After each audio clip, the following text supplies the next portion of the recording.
Because what concerns me about the next generation, it's okay, it doesn't really matter, it's great to have concerns, and, you know, I like to think about them and see how they manifest themselves, but I don't need to tell you what I approve of or don't approve of. But what I will tell you is I am not your mother. And every generation feels the need to rebel against the previous generation.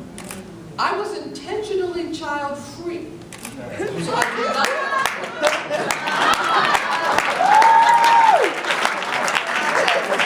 So I have a hard time when I'm trying to have a conversation about what I know. And then what we get is the pushback because people are feeling like, well, she's old and she's kind of like my mother and I don't really need to be having some old person telling me what to do. It's like, hold on. I am not your mother.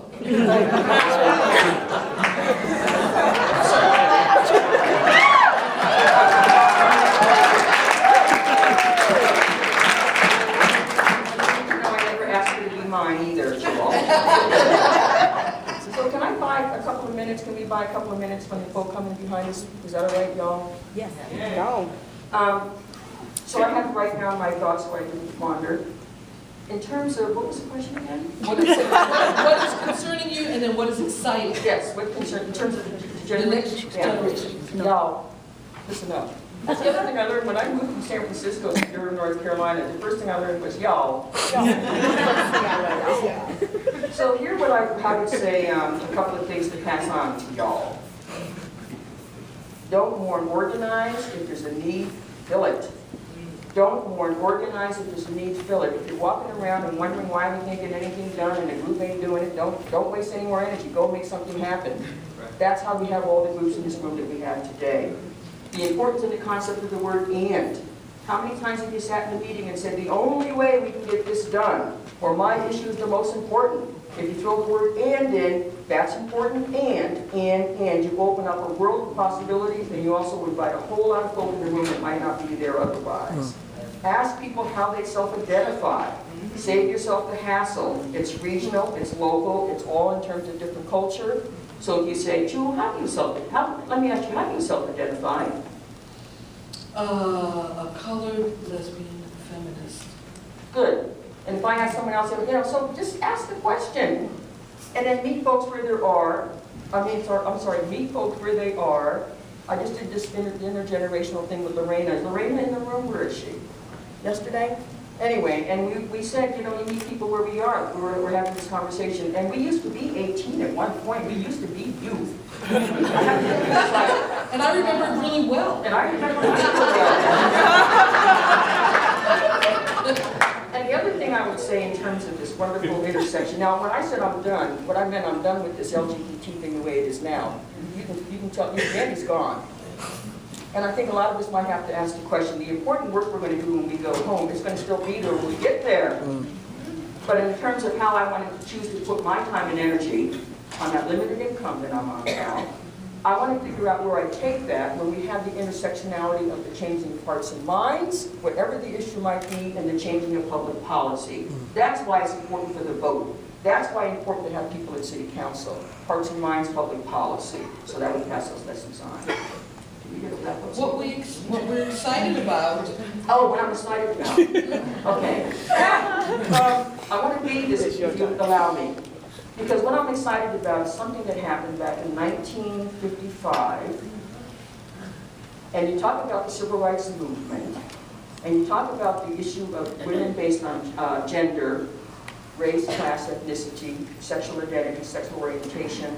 And remembering, really important, besides the fact that people who were here on these lands before anyone else pulled up to these shores, the importance of those who came before us.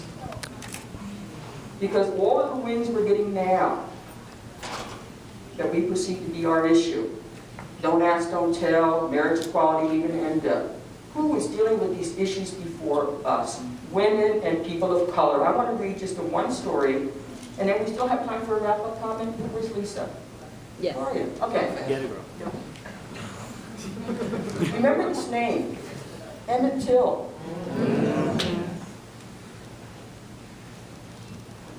Son of a single mother in Chicago, New York, Chicago, Illinois. Sent her kid down south. It happens all the time. You know, you've got folk down there.